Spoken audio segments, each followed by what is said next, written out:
very good evening and welcome to Primetime News here on TV1. You're joining me, David Paldano. Now, before we head into our stories in more detail, let's first take a look at the headlines this evening. News First headlines. Main sponsor. Valuable Finance, best finance company.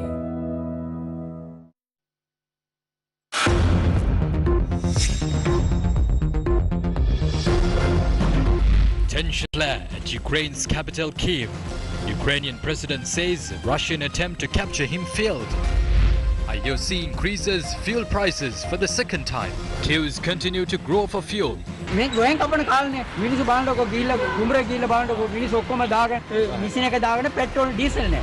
CEB says power plants are running out of fuel. Requests to increase bus fares. President invites youth to support the country's development. අපි බලාපොරොත්තු වුණා අපි ඔබට දුන්නු පොරොන්දු ඒවා අපි ඉදිරි කාලය තුලදී සම්පූර්ණයෙන් ඉටු කිරීමට පොරොන්දු වෙලා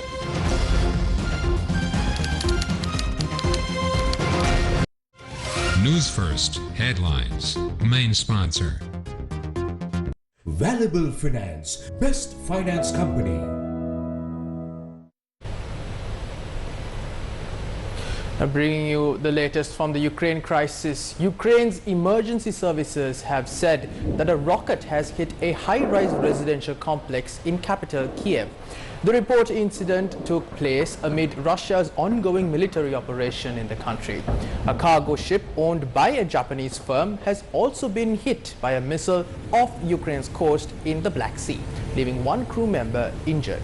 Ukraine authorities said the missile was fired by Russian forces after they began their invasion earlier this week. Russian forces are now attempting to capture Kyiv in Ukraine. Now, the Ukrainian president says that he is fighting this fight alone and that he has no one to defend his country with.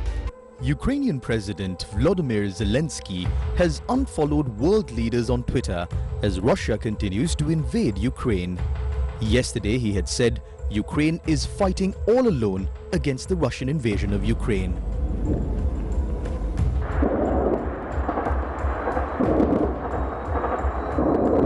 This morning, the Ukrainian president tweeted that he had spoken to French President Emmanuel Macron. France is now sending weapons to Ukraine. The mayor of Ukraine's capital, Kyiv, says 35 people, including 2 children, were wounded in overnight fighting. Ukrainian military says more than 3,500 Russian soldiers have been killed and almost 200 taken prisoner. Russian troops captured the city of Melitopol in Ukraine's southern region this afternoon. Amateur footage of an elderly driver who was rescued alive after being crushed by a Russian tank has caught the attention of many.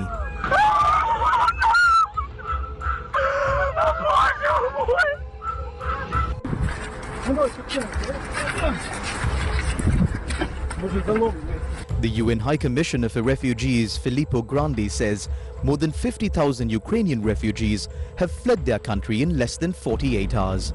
Most of them are moving to Poland and Moldova. Satellite footage showed a 6.5-kilometer long queue of cars at Ukraine's border with Romania. A resolution against the conduct of Russia was brought before the United Nations Security Council today, but the resolution was defeated because Russia has a veto power. But leaders from many countries condemned the defeat of the resolution. A resolution to condemn Russia for its invasion in Ukraine was defeated at the United Nations Security Council yesterday. 11 of the Council's 15 members voted for the motion, which was co-written by the United States and Albania. China, India, and the United Arab Emirates abstained. Russia, which is part of the Security Council, had vetoed the resolution, which was doomed to fail.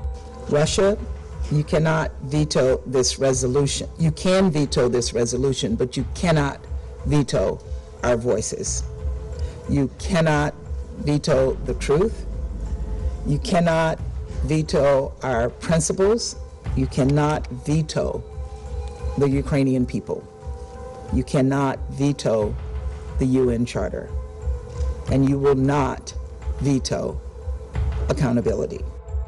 Although China abstained from voting, its Foreign Minister Wang Yi has said China respects countries' sovereignty, including Ukraine's. However, he had noted that Russia's concerns about NATO's eastward expansion should be properly addressed. For the first time, NATO, a military alliance of 30 countries, has activated its response force in response to the invasion. The response force will help protect allied countries in the east. NATO allies activated our defense plans, and as a result, we are deploying elements of the NATO response force on land, at sea and in the air to further strengthen our posture and to respond quickly to any contingency. Western countries have imposed sanctions against the Russian president and the Russian foreign minister. They are of the stance that what Russia is doing right now is wrong. They are also organizing a meeting between Russia and Ukraine. But will this meeting actually take place? Russian President Vladimir Putin and his Foreign Minister Sergei Lavrov's assets in the US, European Union, UK and Canada will be frozen, and in the case of US, a travel ban imposed.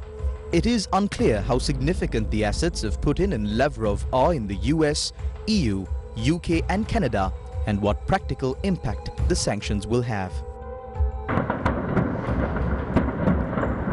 As attacks on Ukraine continued last night, Ukrainian President Volodymyr Zelensky said he will remain in the capital Kiev. Our troops are here, citizens are here. All of us are here protecting our independence of our country, and it will continue to be this way. The president had turned down an offer by US to help him evacuate Ukraine. The US government has requested its Congress to approve a relief package of $6.4 billion to Ukraine. The money would be released on an emergency basis. Last night, Russian President Vladimir Putin called on Ukrainian forces to take control and go against their government. Take power into your own hands. It seems that it will be easier for us to come to terms with you than with this gang of drug addicts and neo-Nazis who settled in Kyiv and took all Ukrainian people hostage. Ukraine's presidential advisor Mikhailo Podolyak had told foreign media that Ukraine is ready for talks with Russia. Russia has also said it is ready for discussions with Ukraine. I said it 2 times that Russia is ready to send an interministerial delegation to the talks in Minsk. We stated it, we just said it.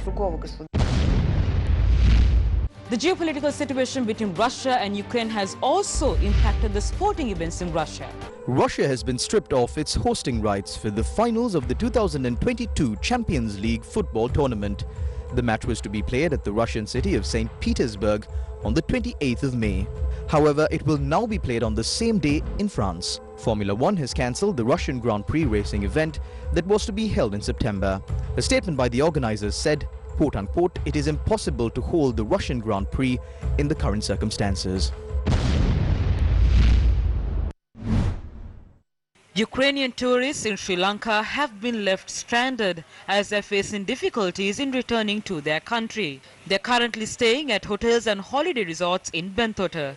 Tourists are requesting authorities to allow them to remain in Sri Lanka until the situation in Ukraine returns to normalcy.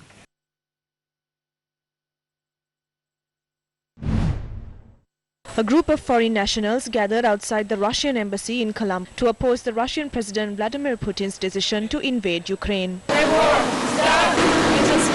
here to protest and to support our country. We are far away from our families, which now are in danger. So all the cities being attacked and bombed.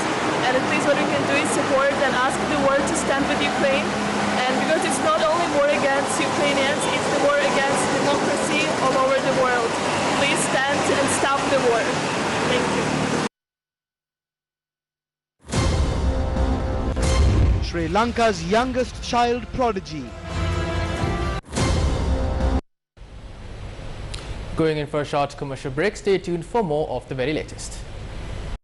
Valuable Finance, best finance company.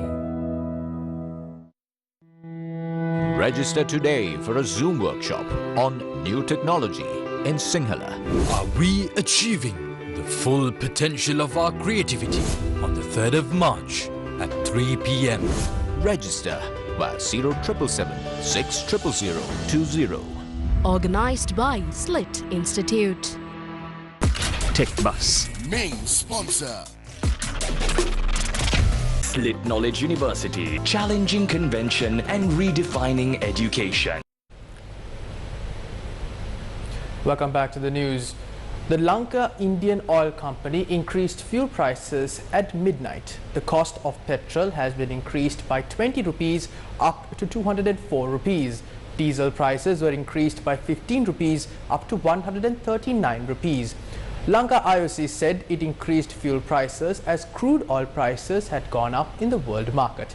It is the second time they have increased fuel prices. State Minister Shehan Semasinghe said state-run Ceylon Petroleum Corporation has not made a decision on increasing fuel prices. The Indian Oil Corporation owns 246 of the total fuel stations in the country. They also control 20% of the fuel supply in Sri Lanka's market. It is against this backdrop that Lanka IOC has increased fuel prices. The severity of the power crisis is such that Chinese experts are brought down to the country to repair any failure at the Noruchole power plant. It's the power station that generates the highest amount of power to the national grid. Today, Sri Lanka's power sector is at the mercy of India and China. At the same time, there are insufficient dollars in the economy to import fuel. Now, a fuel crisis has erupted in the country. Tensions are flaring at fuel stations as queues continue to grow across the country. Farmers and fishermen are among those who have been affected by the fuel shortage. A tense situation arose at a queue at a filling station in Hambantota today as fuel wasn't sold to farmers. One farmer parked his lorry near a pump, stating that he wouldn't leave until he receives fuel.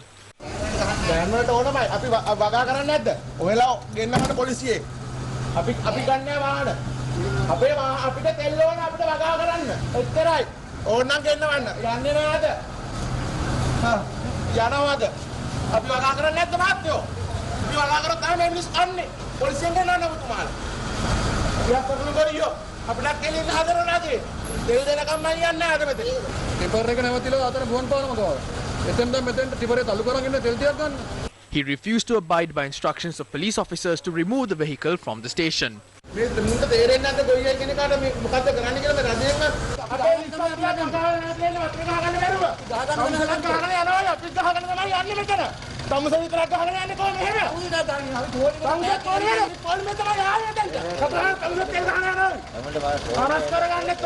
The filling station manager then agreed to sell fuel to the farmer and those who were present at the time. Our correspondent reported that police officers have been deployed for security at all fuel stations in Hambantota.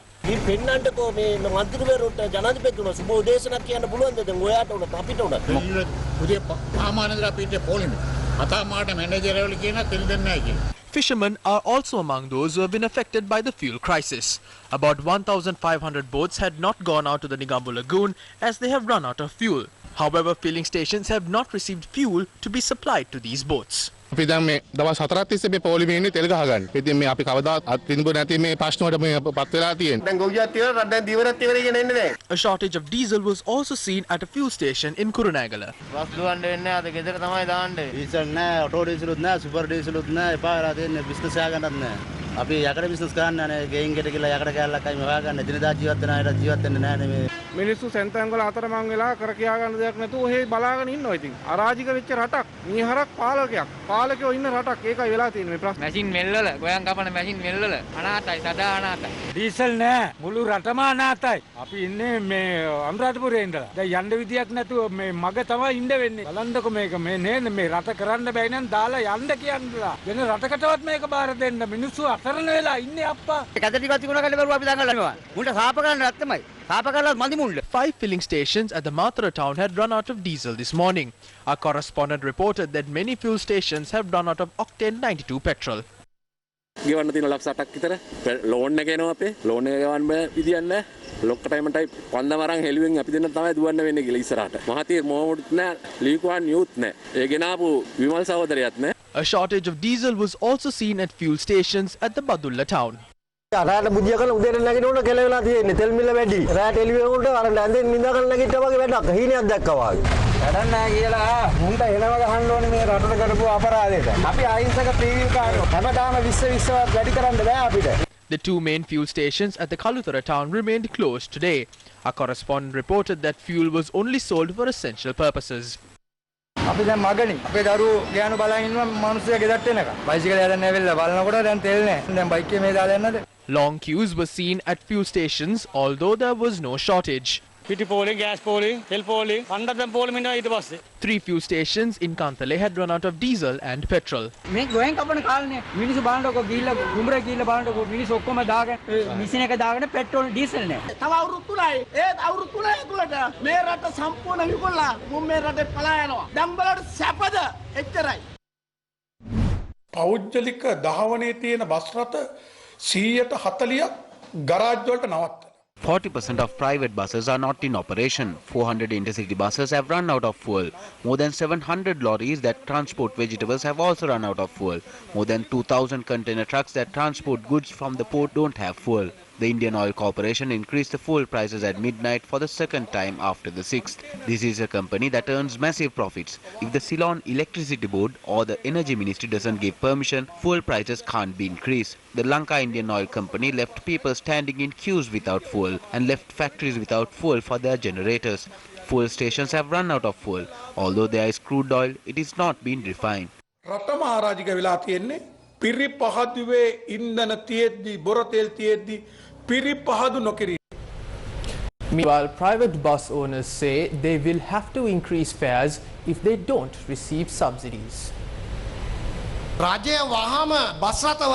As diesel prices have increased, government must provide subsidies for buses. Otherwise, we have no option but to revise bus fares. Therefore, we are asking for diesel subsidies to avoid increasing bus fares. The Ceylon Electricity Board says power plants have not received enough fuel to generate electricity. Its General Secretary Andrew Navamani said the power plants in Kalanithissa and Keravalapitia have not received diesel and furnace oil. The Ceylon Electricity Board says that the Kalanithissa combined cycle power station has received naphtha fuel that is enough for 1.5 days. CB spokesperson Andrew Navamani said hydropower plants are contributing 20% of the total power demand to the national grid. The Public Utilities Commission says power cuts won't be imposed at night during weekends. It added that areas falling under groups A, B and C will experience power cuts for 3.5 hours. Other areas will face power cuts for 2.5 hours during the day. People have been badly affected due to the power cuts.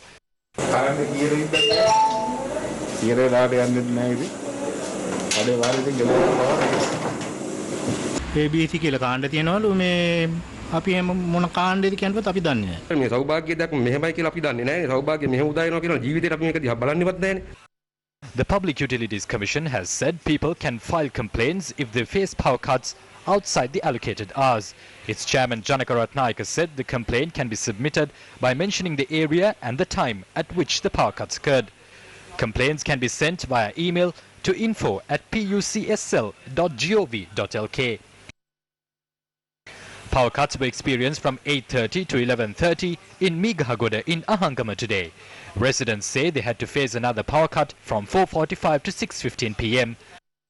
They attempted to contact the Public Utilities Commission to complain that the power cuts had been imposed outside the schedule. දැන් ඔන්න බලන්න මම call එකක් ගන්නවා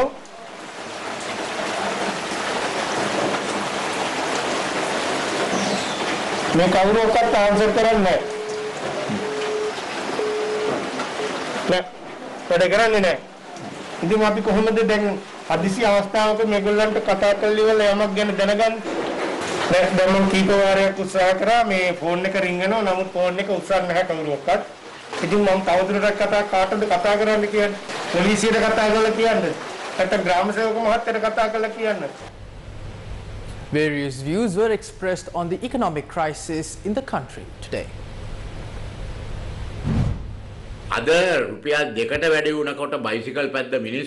Earlier, some people started using bicycles when fuel prices were increased by just 2 rupees. Today, it has been increased by 20 rupees. What should we ride now? When you increase prices like this, the country's entire transport system will collapse.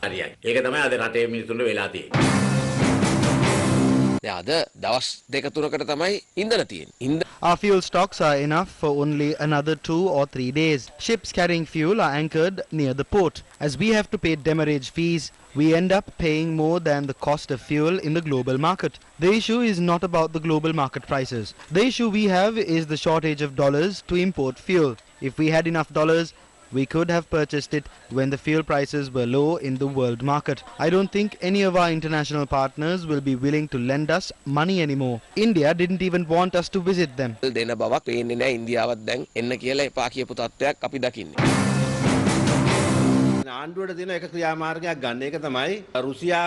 There is one more option for this government. It is to show some attitude towards Russia. Then we can surrender our nation just like Ukraine. We can surrender without going into any war. That is the only option we have right now. There is no way out of the misery. Russia is a superpower. It has many sources to obtain energy. Therefore, we won't face an energy crisis in the country. This is the only option to get out of this crisis. If we continue in this manner, our whole country will fall apart. Who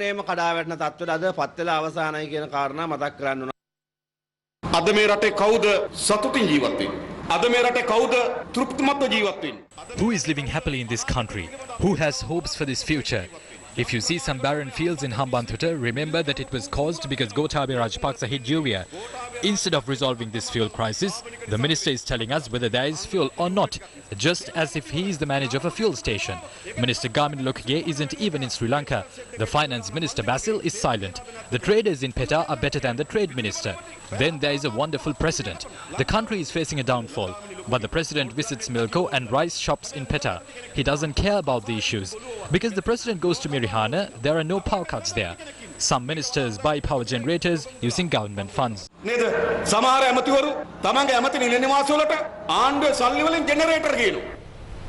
Remittances sent by foreign workers to Sri Lanka in January have dropped by 61.6% compared to last year. Central bank data shows Sri Lanka had received $259.2 million in remittances last month. This is a massive drop from $675.3 million in January last year. Remittances have dropped despite the central bank's incentives. The central bank is providing 10 rupees in addition to the exchange rate for each dollar converted to rupees. It is also giving 1,000 rupees to cover the transaction cost while sending the money. We're crossing over for another short commercial break. Stay tuned for more of the very latest. Register today for a Zoom workshop on new technology in SINHALA. Are we achieving the full potential of our creativity on the 3rd of March at 3 p.m. Register via 0777 600 020. Organized by SLIT Institute. Tech Bus. Main sponsor. SLIT Knowledge University, challenging convention and redefining education. Welcome back to the news. A program was held to distribute 100,000 Ranbima land deeds in Amblipita today. President Gotabaya Rajapaksa attended the event. The government has launched a program to distribute 100,000 Ranbima deeds to landless families. 35,000 land deeds were distributed under the first phase of the program.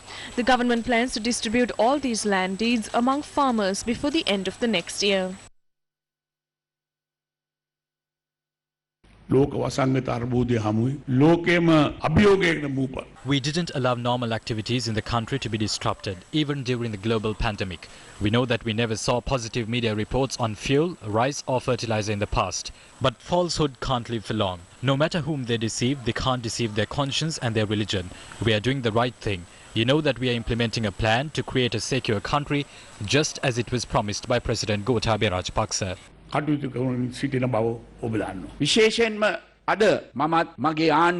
My government is running the country in a way that it reaffirms democracy and the people's freedom.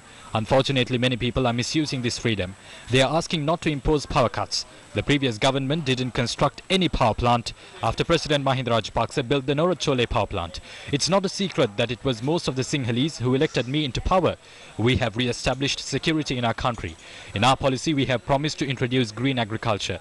But unfortunately, we couldn't take this concept to the farmers. prices. We couldn't make them aware of this. Therefore, the opposition encouraged them to hold protests. There were some shortcomings in the last season. We hope to avoid them this season. I am requesting the youth to show the same enthusiasm that they did when we came to power.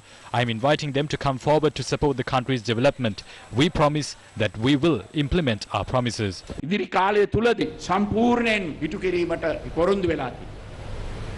China's ambassador to Sri Lanka attended a religious event in the Abhayagiri Rajamahawihara today.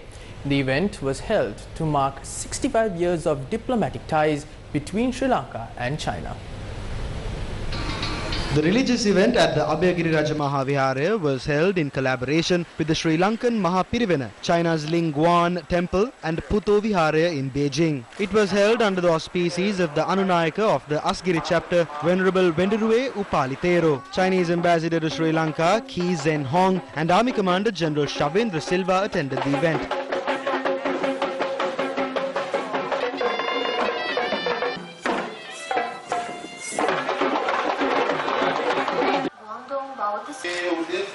North Central Province Governor Mahipala Herath delivered the official message on behalf of President Gotabaya Rajapaksa.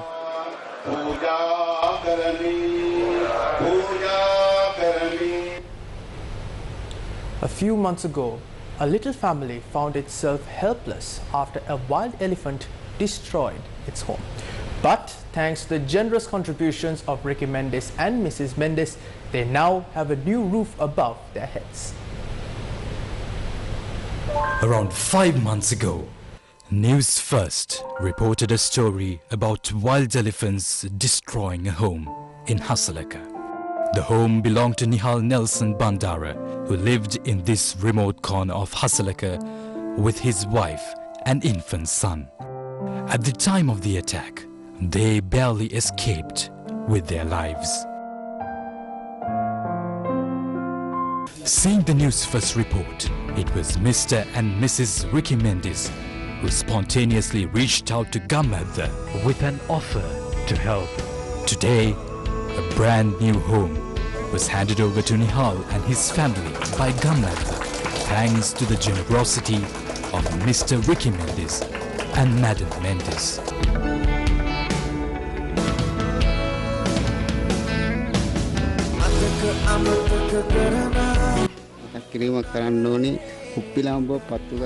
There was a time when I used to live in a shack using an oil lamp.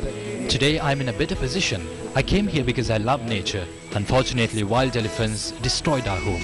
I will make way for the people to enjoy the benefits of nature. I will create a beautiful environment here in 2 years. I was told that a house will be built here.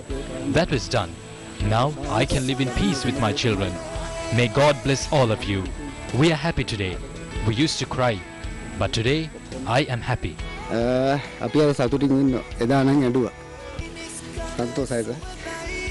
Another promise fulfilled by Gamadha, by the people, for the people.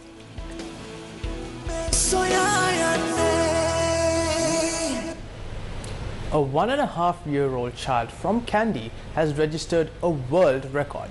She has become the youngest person ever to identify many bird species. In this video, Fazmir Irene can be seen identifying 73 bird species in just 7 minutes and 6 seconds. Partridge. At just 1.5 years, this child from Kandy is now a world record holder. The World Book of Records has declared her as the youngest person to identify many bird species. Please. Give me. Okay, thank you. When she was 1 year old, we just gave her some flashcards. And I continued asking her the animal's name, and she showed everything correctly. On that moment, I realized that she has a great memory power. Fazmir is already identifying pictures of Sri Lanka's national heroes. Her parents hope to apply that feat for a world record one day. Ratna Sri Vikramanayaka. Very good. The Sri Lanka College of Journalism's convocation for 2022 was held today. Students from the 2019, 2020 and 2021 batches were awarded their diplomas at the convocation ceremony of the Sri Lanka College of Journalism. A minute of silence was observed in remembrance of the journalists who have lost their lives in Sri Lanka. Professor Nalin Abesekara from the Department of Management Studies at the Open University graced the occasion as the chief guest. Concerned about the art of journalism, not only that, with some. And with that, we wrap up primetime news here on TV1. For more news, log on to our award-winning website, that is www.newsfirst.lk. For the News First team, I'm David Paldano, along with the Sun interpreter for tonight, Taraka Gabriel. Take care and good night.